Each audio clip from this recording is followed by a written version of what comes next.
E gravando, vamos nós.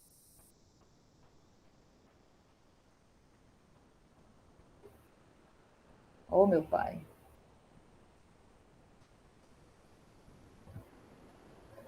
Pronto.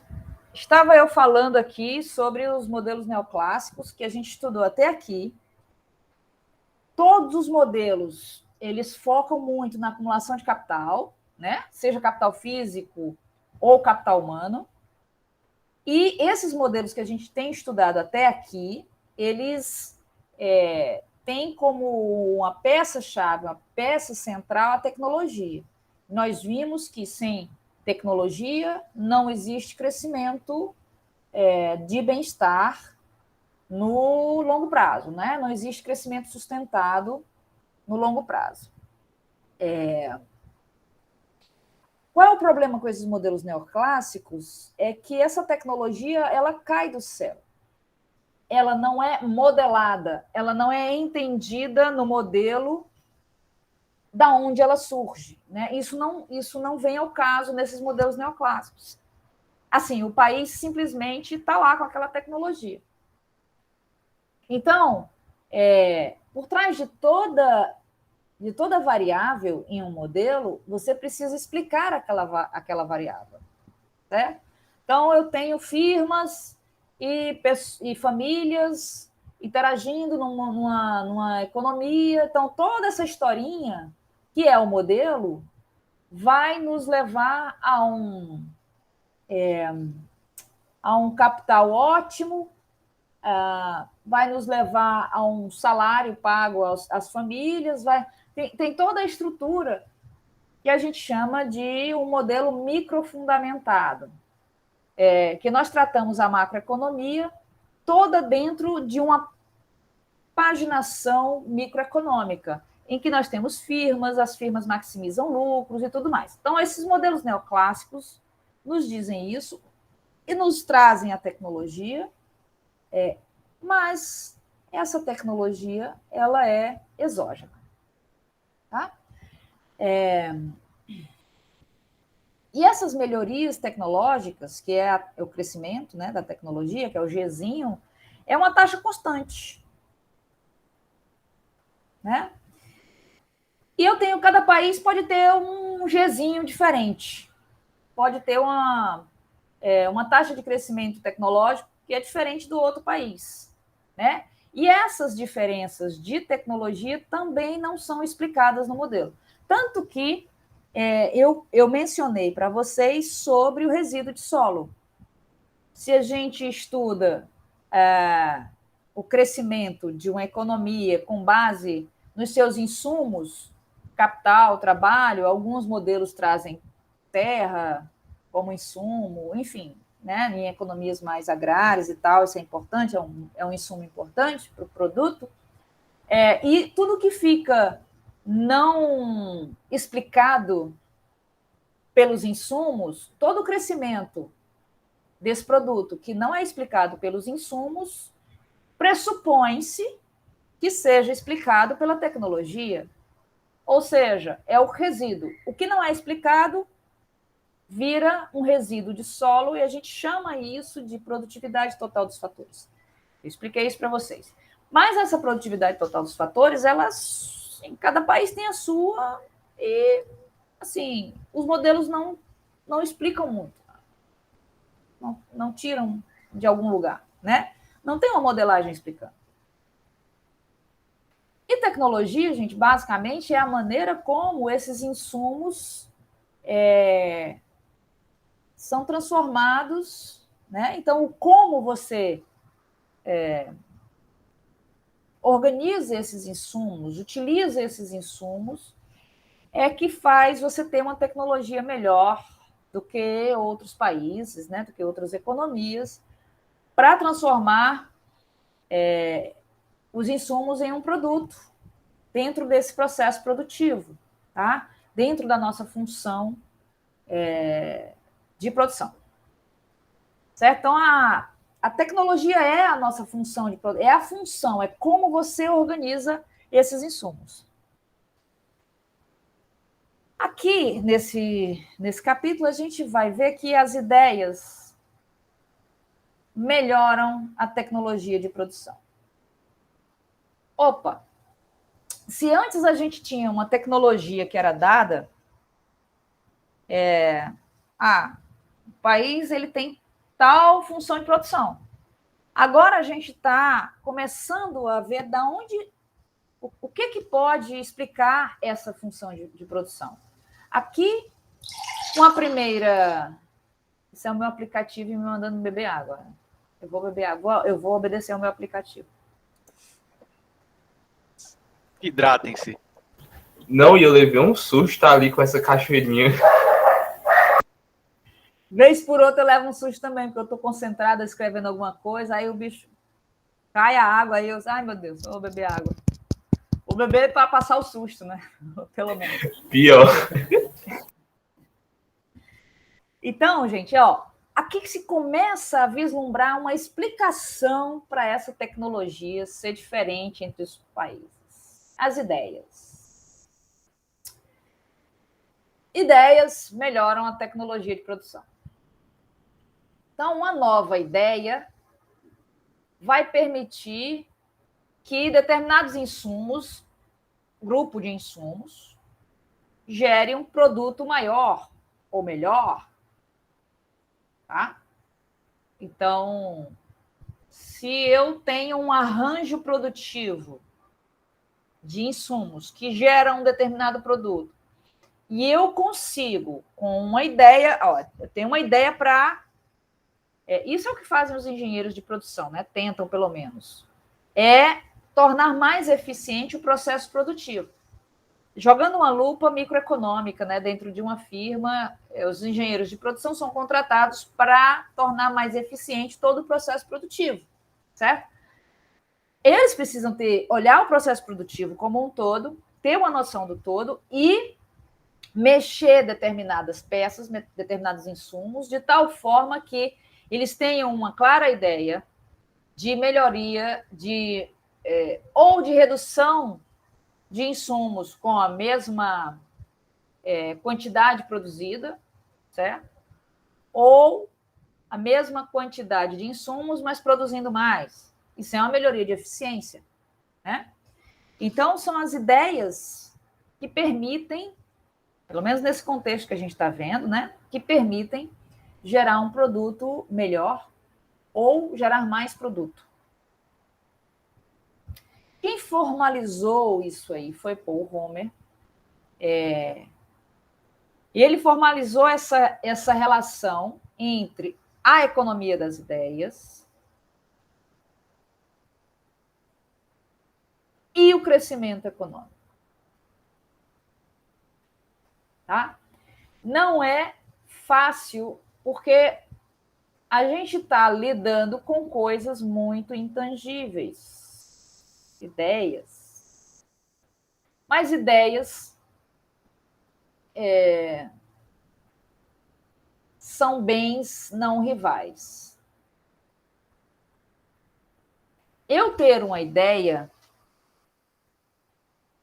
a prova disso eu uma vez eu estava trabalhando orientando um determinado tema, peguei a base de dados, mandei para ele estava organizando a base de dados e sumiu. Acontece, né? O meu orientando sumiu e acho que até hoje ele nunca se formou. Então, eu tinha uma ideia para trabalhar sobre um determinado artigo, né? Trabalhar sobre um determinado assunto e não passou muito tempo, eu vi um artigo com a mesma ideia e usando os mesmos dados publicado.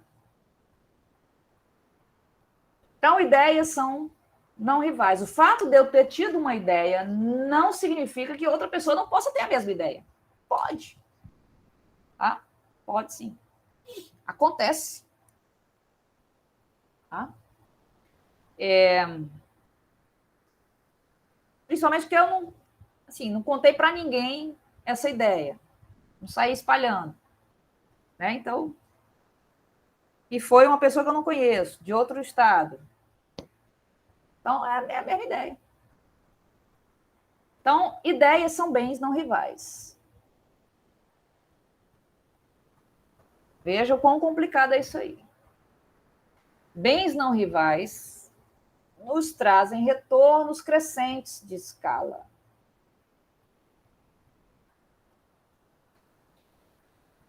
Vou mostrar todo esse link aqui, né? Só estou mostrando o esquema que o Homer visualizou e transformou em matemática, em modelo. E retornos crescentes de escala levam à concorrência imperfeita. Aí ferrou, porque esses modelos até então trabalham com concorrência perfeita, em que a produtividade marginal é igual ao retorno daquele insumo, né? E se você tem retornos crescentes, isso não é verdade. Tá? Isso não é verdade. Gerando concorrência imperfeita, você vai ter um market share, né? Você não tem preço igual à produtividade marginal. Não tem isso. Então, gente, nós vamos desenvolver esses links aqui ao longo deste capítulo. Eu falei para vocês aqui, né, que é a característica das ideias é que elas não são rivais. Isso leva a rendimentos crescentes de escala e essa modelagem com retornos crescentes. Até a gente tem um ambiente competitivo. Você pode ter um ambiente competitivo, mas a concorrência não vai ser uma concorrência perfeita, né? Vai ser concorrência perfeita, tá? Vou dizer que o retorno crescente até combina com concorrência perfeita desde que você tenha externalidade, desde que você tenha alguma falha de mercado nesse modelo. Nós vamos ver com falha de mercado também. Vamos aqui observar um pouquinho a não rivalidade.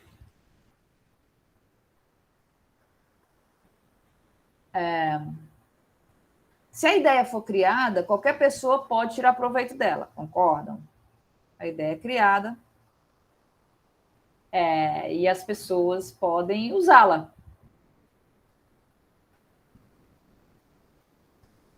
E uma coisa diferente de rivalidade ou não rivalidade é o grau de exclusibilidade,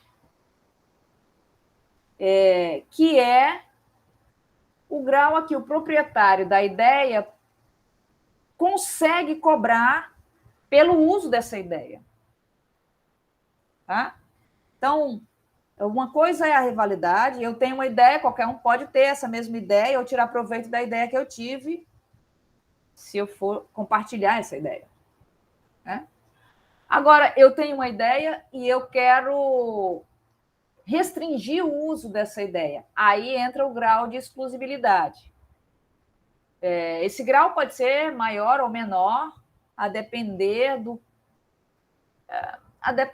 sistema que nós tenhamos, né, de direito autoral, de patente. Se você conseguir... no Brasil, isso não vale muito, né? Se você conseguir com que cumpram todo esse sistema autoral, no Brasil, mas aí, veja, tem toda aquela polêmica da Adele, né? Aquela cantora que teria usado trecho da música de um cantor brasileiro, um compositor brasileiro e tal, enfim. E tem... eu não entendo de música, mas é como se fosse o arranjo, o compasso é igual a música que ela gravou, coisas assim. Então, e aí a briga pelo direito autoral vai longe, né? Internacional. Então, no Brasil é um pouco complicado, por conta da pirataria, né? Que que existe bastante. Outro dia eu li no jornal, não sei se vocês conhecem, aqui em Fortaleza tem o Centro Fashion. É um lugar enorme, que se você for andar em todas as alas desse lugar, você leva o dia todo e você vai sair estrupiado de lá, de tanto andar. Mas fecharam, não fecharam, mas apreenderam mercadorias falsificadas, né? Mercadoria sem nota, falsificada. E levaram lá o maior prejuízo para as pessoas, né? Para os proprietários lá dos boxes e tal. Então, a nossa estrutura, o nosso sistema, ele é falho em termos de garantia plena do direito autoral, de patente e tal, né? Teve uma colega minha que comprou um short para o marido e tinha lá, numa perna, uma bermuda, né? Numa perna da bermuda tinha o símbolo da Nike, na outra perna da bermuda tinha o símbolo da Adidas. A parceria, os conglomerados estão espertos. Multicultural, multiempresarial. O conglomerado do Beco da Poeira aqui. Crossover do século. Então ele olhou, achou estranho. Ô, mulher, é desse jeito mesmo? É Nike e Adidas. Ela é isso aí mesmo. Enfim, ou você guarda a sua ideia num cofre, e aí você garante, né? Eu tive uma ideia, vou guardar no cofre. Aí alguém vai ter a mesma ideia que você ganha dinheiro com ela. Ou você vai atrás dos seus direitos, né? E vai para um sistema de patenteamento e tudo mais. Né? Esses bens estão sujeitos ao problema da tragédia dos comuns, os bens rivais, né? Estão sujeitos à tragédia dos comuns, mas porque ele tem um baixo grau de exclusibilidade. O que eu quero dizer com isso? Eu quero aqui separar, porque às vezes vocês confundem estes conceitos, né? Rivalidade com exclusibilidade. Então, aqui é um exemplo de termos bens que são rivais. Se eu estou num lago pescando, quando eu pesco o peixe é meu. Mas que eu tenho um baixo grau de exclusibilidade a partir do momento em que qualquer um pode ir para aquele lago pescar. Certo? Então, uma coisa não se confunde com a outra, embora estejam muitas vezes relacionadas, né? Principalmente quando a gente trata de ideias. Tá? Então, a tragédia dos comuns é um bom exemplo de bens que são rivais, mas que têm baixo grau de exclusibilidade. As ideias são bens não rivais e o grau de exclusibilidade vai depender de como o proprietário consegue cobrar pelo uso dessa ideia.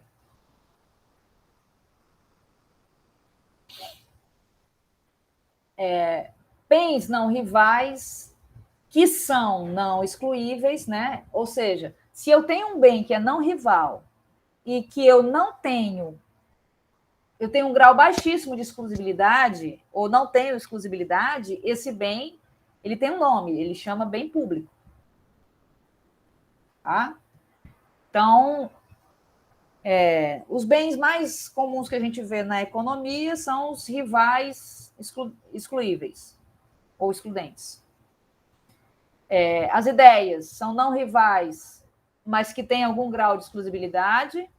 A tragédia dos comuns são rivais, mas não tem baixo grau de exclusibilidade. E os bens públicos são não rivais e não excluíveis. Tá? A pesquisa básica e desenvolvimento pode ser não excluível também. Por que eu estou chamando a atenção para a pesquisa básica? pesquisa básica, não sei se vocês sabem, mas são os artigos acadêmicos, o que se pesquisa em termos de química, física, matemática, que dão suporte ao desenvolvimento de outras pesquisas que podem gerar produtos e protótipos, materiais, enfim, certo? Novas ligas metálicas.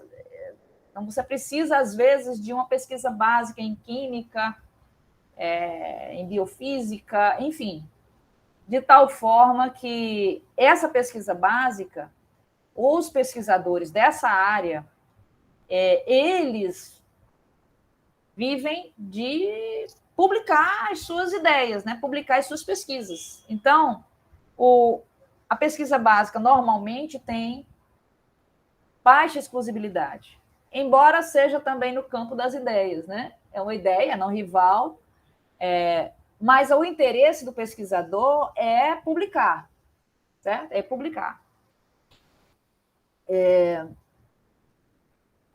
A partir da publicação é que se pode pegar aquele resultado e utilizar em outras pesquisas que vão levar a novos produtos, protótipos, materiais, e aí sim, essas pesquisas mais aplicadas, né, elas serão guardadas as 7 chaves e as pessoas que trabalham nessas pesquisas vão tentar patentear para conseguir o grau de exclusibilidade e lucrar, obviamente, né? Porque, né? As pessoas pesquisaram, as pessoas tiveram trabalho, gastaram com a pesquisa para isso, né? Tudo bem até aqui, gente? São conceitos importantes. Tudo ok, professor. Show.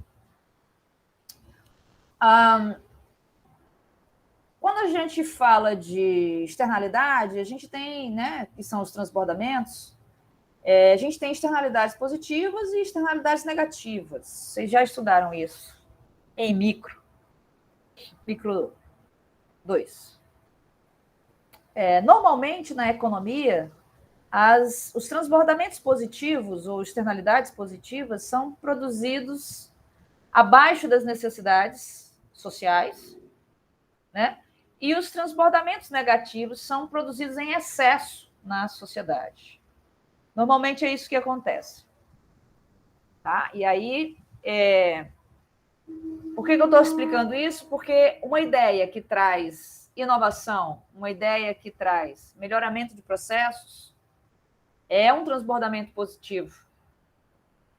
Então, normalmente, isso é produzido abaixo do que nós precisaríamos, do que nós necessitamos em termos de inovação, de desenvolvimento de novos produtos e tudo mais. Tá? Então, a ideia pode ser vista como uma externalidade positiva. Se bem que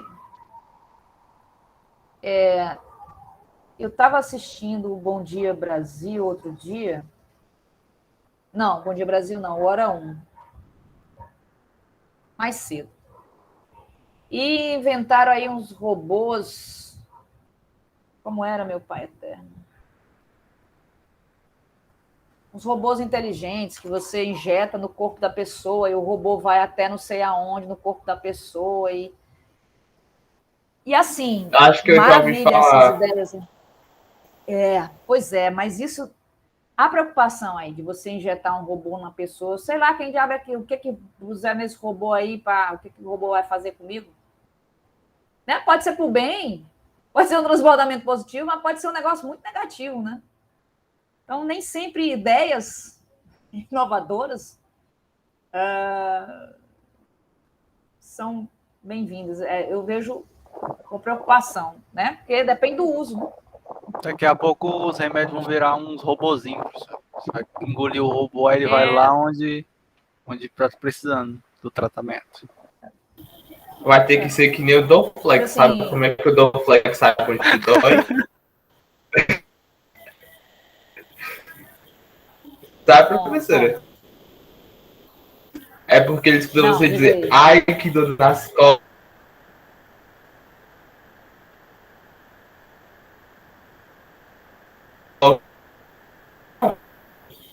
Aí você Tá vai ter travando. que. Tá travando. Ô, meu pai. Na hora da A piada tá travando. Não é possível. internet do bem não quer que ele conte a piada. Poxa. Pode contar. Eu permito. Tá gravando, mas eu permito.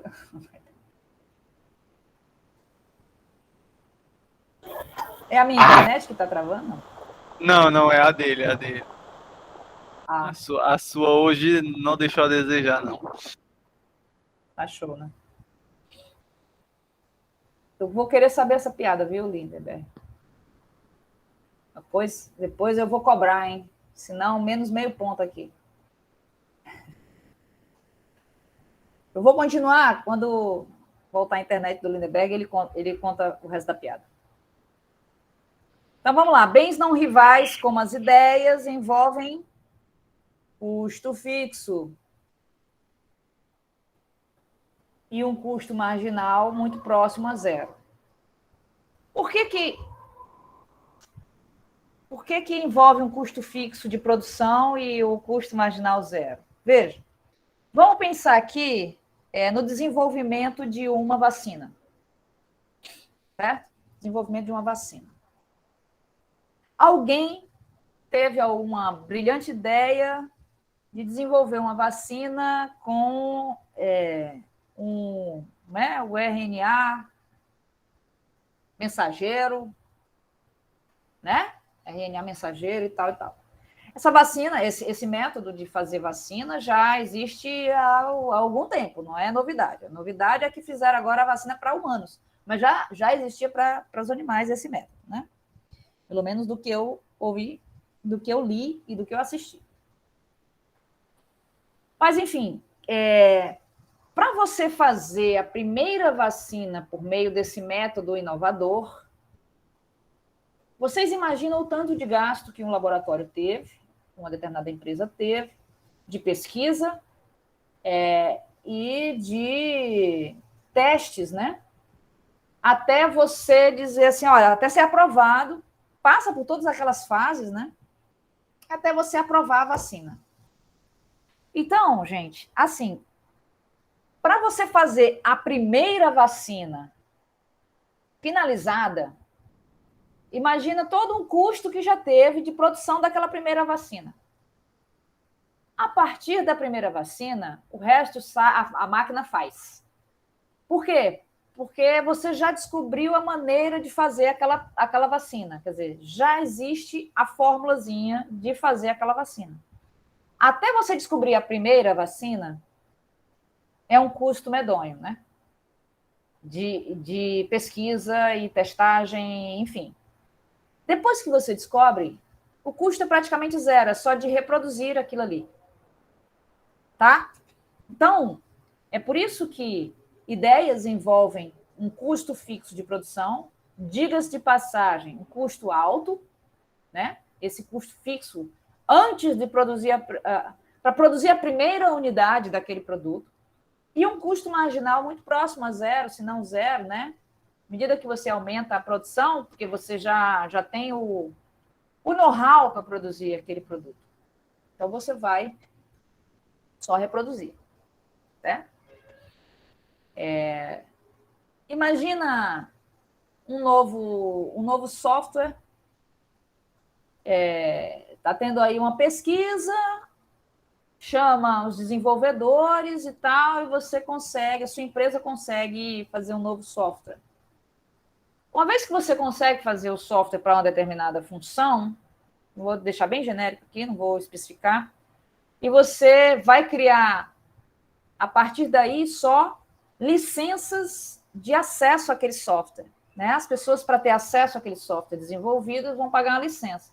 Mas para você criar o software, colocar lá na página, abrir para venda de licenças, você já teve um custo fixo, você já pagou os desenvolvedores, você já desenvolveu, você já gastou tempo e recursos para chegar àquele software. Tá? E abrir para para licença de uso das pessoas, o custo marginal é zero. Tem que ter custo. Não tem custo. Certo? Então, é como se você fosse usar aquela mesma... Só entrar ali e usar, deixar, permitir o uso, com custo zero.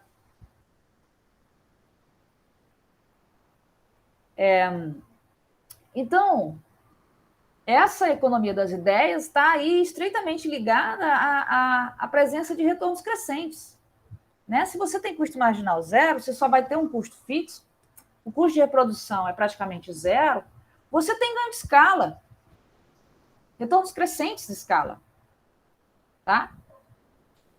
E nós vamos ver que os retornos crescentes de escala vão obrigatoriamente gerar uma concorrência imperfeita.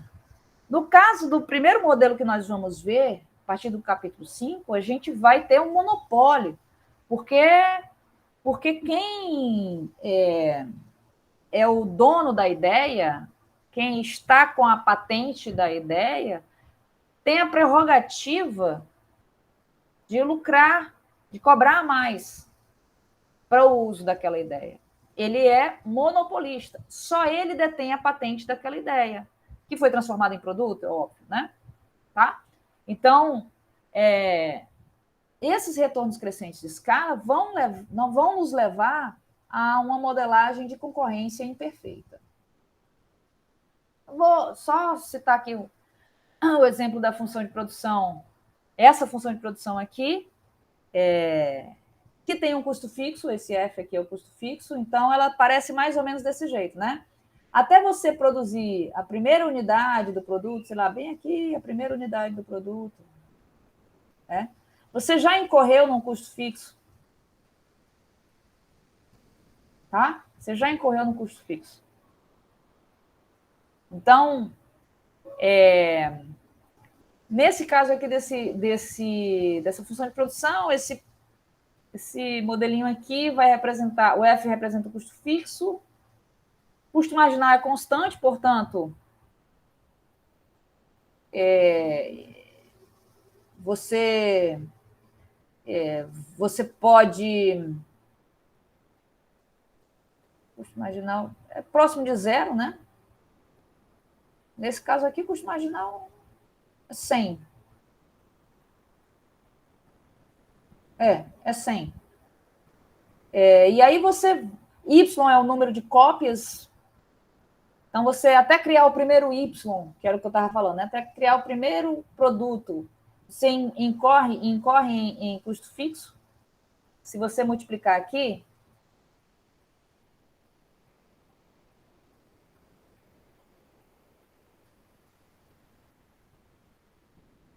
tá? Você, mesmo sem usar nenhum insumo, você já está aqui com custo, né? Tá? Com custo aqui.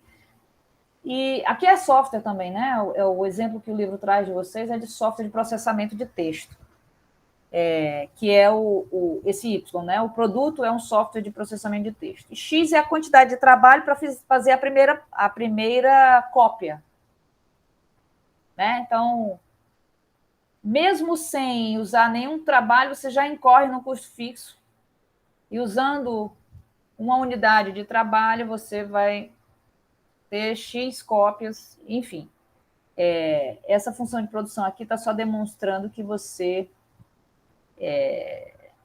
parte de um custo quando você está trabalhando com retornos crescentes de escala, nesse caso aqui da economia das ideias.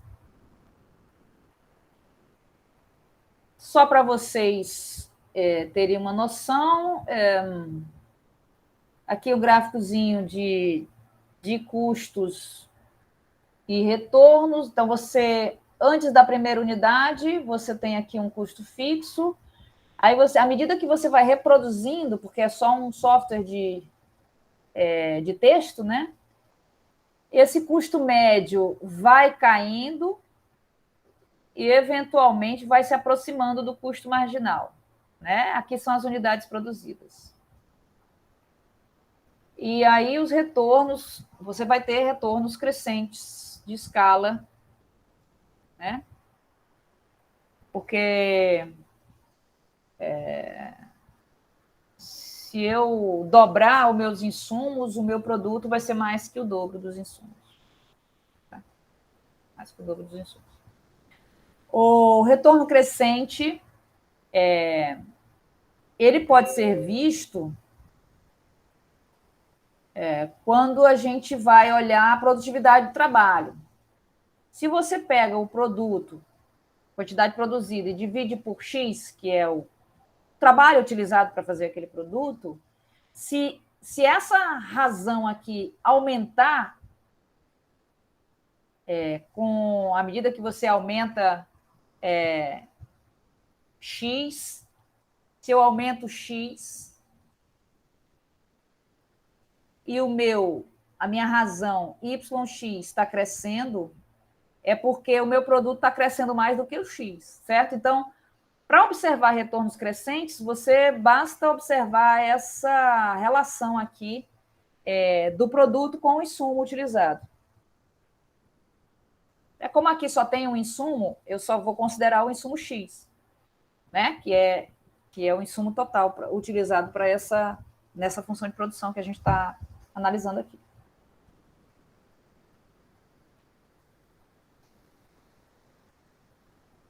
Bom, deixa eu ver aqui. É o último slide da noite. Se esse custo marginal ele é baixo, às vezes é próximo de zero, por que é que o produto inovador muitas vezes custa muito caro?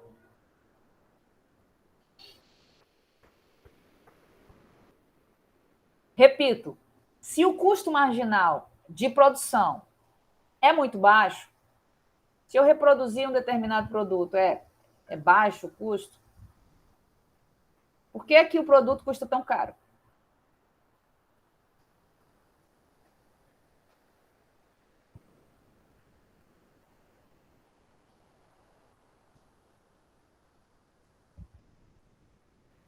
Alguém? Assim, como ali já diz, ineficiência.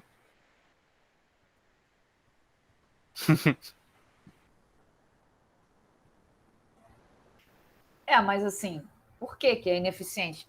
É ineficiência, assim. O preço do produto é maior do que o custo marginal, é isso que é ineficiência. Certo. Tá? O que eu estou perguntando é por que ele é maior do que o custo marginal. Professora, é porque eles têm custos fixos iniciais muito grandes. Aí, como eles, na concorrência perfeita, o preço é igual ao custo marginal e o custo marginal deles é baixo, eles têm que cobrar mais caro para poder compensar o custo fixo. É isso, nesse rumo? É nesse rumo mesmo, exatamente. E eles podem fazer isso à medida que serão os donos daquele produto, né? Os únicos donos, serão monopolistas, né? É claro que, veja, é uma ineficiência de mercado você ter um monopólio?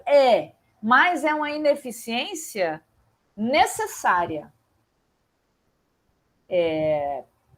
Embora a gente tenha aí, muitas vezes, a ameaça de quebra de patentes, principalmente, a gente teve muito no Ministério da Saúde, né? Ligada a remédios, principalmente ligada à questão da AIDS, né? A gente teve aí ameaça num passado aí, não tão recente, mas a gente teve ameaça de quebra de patente de remédios e tudo. Embora a gente tenha isso, mas se você não tem as patentes, se você não tem garantia de um sistema autoral, de propriedade, de patentes, você está dando um recado para o mercado de que não vale a pena investir em inovação. Porque as suas garantias, você como inovador, você como uma empresa que investe em inovação, suas garantias são poder utilizar daquele monopólio para cobrar mais caro, porque você já teve o gasto, né? Então, aí entra uma questão, às vezes, ética, de que existe, principalmente na parte de remédios, toda essa indústria farmacêutica, né? Que faz remédios e aí cobra bastante caro, principalmente dos governos, e de países pobres. Então, entra a questão de ética. Ela poderia fazer mais barato para os países mais pobres, cobrar mais caro dos países mais ricos? Como é que seria esse jogo dessa multinacional aí da indústria farmacêutica, entendeu? Aqui no Brasil ofereceram vacina mais barata e o pessoal não quis, rejeitou logo no começo. Então, é complicado, né? E olha que a gente não é pobre, né? A gente é um país de renda média. Mas vamos lá. Aqui está uma explicação, né? O que acontece é que se a empresa faz seu preço igual ao custo marginal, ela quebra. O custo marginal aqui era 100. Mas aí o custo fixo aqui, ó. Se eu jogar o preço igual ao custo marginal, meu bichinho, preço igual ao custo marginal, eu vou estar sempre abaixo aí do custo médio. Eu vou quebrar. Isso significa prejuízo, né? Porque o custo médio sempre vai estar maior que o custo marginal. Isso vai gerar lucros negativos, tá? Esse gráfico mostra bem direitinho aqui como é.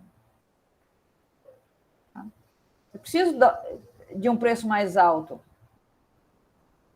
de tal forma que eu consiga compensar esse custo fixo muito elevado no começo. Então, essa produção de novos bens, a geração de novos processos, protótipos, materiais, enfim, tudo isso exige a possibilidade de você obter lucro. Se eu não vou ter lucro no futuro, por que eu vou investir em pesquisa? Melhor não, né? Se eu for ter que vender a custo marginal, ao preço do custo marginal, eu vou tomar prejuízo. Tá? E aí, à medida que eu tenho que garantir a uma determinada empresa lucro, eu estou garantindo um poder de monopólio, um market share para ela. Então, eu não posso estar no modelo de concorrência perfeita. Necessariamente, aqui eu estarei no modelo de concorrência imperfeita.